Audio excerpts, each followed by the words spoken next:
চট্টগ্রাম বন্দরে আজ তৃতীয় দিনের মতো ৮ ঘন্টার কর্মবিরতি পালিত হয়েছে। আগামীকাল পুরো ২৪ ঘন্টায় কর্মবিরতির ঘোষণা দিয়েছে চট্টগ্রাম বন্দর রক্ষা সংগ্রাম পরিষদ। আগামীতে আরও কঠোর আন্দোলনের কথা বলছেন তারা। আজকের স্টার এক্সপ্লেন্সে জানাবো চট্টগ্রাম বন্দরে কেন এই আন্দোলন চলছে, আর এই আন্দোলনের ফলে দেশের ব্যবসা বাণিজ্যে কি প্রভাব পড়তে পারে। আরো স্পষ্ট করে বললে, রমজান মাসের আগে এ ধরনের আন্দোলনের ফলে রমজানের জন্য যেসব পণ্য আমদানি হয় সেখানে কি ধরনের প্রভাব পড়তে পারে, বা সেসব পণ্যের আমদানি ব্যাহত হলে আপনাকে কি বেশি দামে পণ্য কিনতে হবে। চট্টগ্রাম বন্দরের নিউ মুরিং কন্টেইনার টার্মিনাল সংযুক্ত আরব আমিরাতের ডিপি ওয়ার্ল্ডের কাছে ইজারা দেওয়ার সিদ্ধান্ত নেয় আওয়ামী লীগ সরকার। তবে সে সময় এই আন্দোলন সেইভাবে না থাকলেও অন্তর্বর্তীকালীন সরকার ক্ষমতায় আসার পর ধীরে ধীরে আন্দোলন দানা বাঁধতে শুরু করে।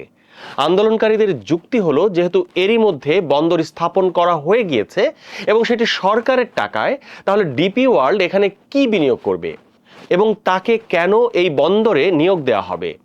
তাছাড়া অলরেডি এই বন্দর প্রত্যাশিত সক্ষমতার চেয়ে বেশি কন্টেইনার হ্যান্ডলিং করছে, সুতরাং বন্দর কর্তৃপক্ষই এটি পরিচালনা করতে পারে।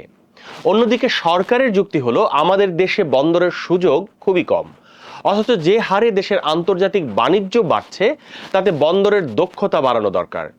তাছাড়া চট্টগ্রাম বন্দরের দক্ষতা বাড়ানোর মাধ্যমে একটি আঞ্চলিক সুবিধা নেওয়ার সুযোগও রয়েছে। সেজন্য এই বন্দরের দক্ষতা অনেক বাড়ানোর জন্য বিদেশি প্রতিষ্ঠানের কাছে দেওয়া হবে একটি নির্দিষ্ট সময়ের জন্য। তাদের যুক্তি হলো, বিদেশি অপারেটর আসলে এটি আধুনিক হবে, দক্ষতা আরও বাড়বে এবং বন্দরে কন্টেইনার হ্যান্ডেলিং এর সময় অনেক কমে আসবে, যা দেশের ব্যবসা বাণিজ্যের জন্য সহায়ক ভূমিকা রাখবে।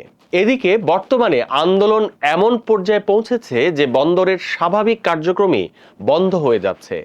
চট্টগ্রাম বন্দর রক্ষা সংগ্রাম পরিষদ এবং জাতীয়তাবাদী শ্রমিক দল এই আন্দোলনের ডাক দেয়। এরই অংশ হিসেবে আজকে তৃতীয় দিনের মতো প্রতিদিন ৮ ঘন্টা করে বন্দরের কার্যক্রম বন্ধ রয়েছে।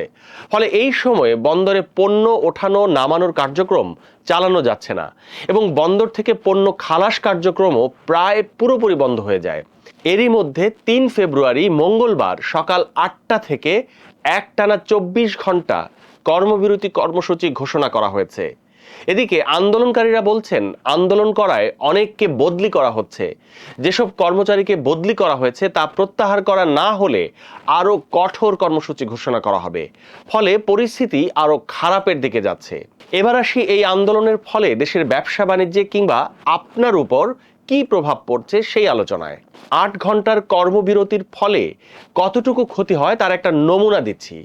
রবিবার সর্বমোট ১৬১০টি রপ্তানির কন্টেইনার এই বন্দর দিয়ে পাঠানো সম্ভব হয়েছে, যেখানে আন্দোলন না থাকা অবস্থায় একদিন আগে প্রায় তার দ্বিগুণ পরিমাণ কন্টেইনার পাঠানো সম্ভব হয়েছিল।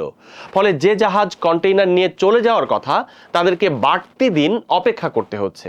এই আন্দোলনের ফলে সবচেয়ে বেশি ক্ষতির শিকার হবে রপ্তানিকারকরা, যাদের নির্দিষ্ট সময়ের মধ্যে রপ্তানি পণ্য পাঠানোর কথা, তারা তা না পারলে তাদের খরচ বেড়ে যাবে।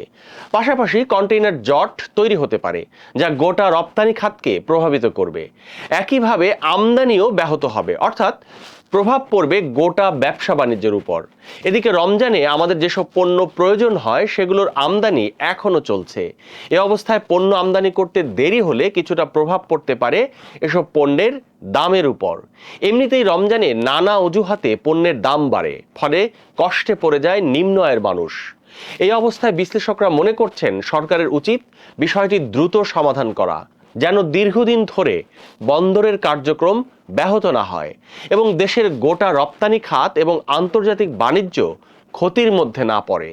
কারণ দিন শেষে ব্যবসা বাণিজ্য ক্ষতিগ্রস্ত হলে তার প্রভাব পড়বে আমি আপনি সবার উপর। ডেইলি স্টার আপডেটেড নিউজ এবং ভিডিও পেতে আমাদের ইউটিউব চ্যানেলটি সাবস্ক্রাইব করুন, ফেসবুকে লাইক দিন, কমেন্ট করুন, শেয়ার করুন। সুস্থ থাকুন, ডেইলি স্টার সঙ্গেই থাকুন।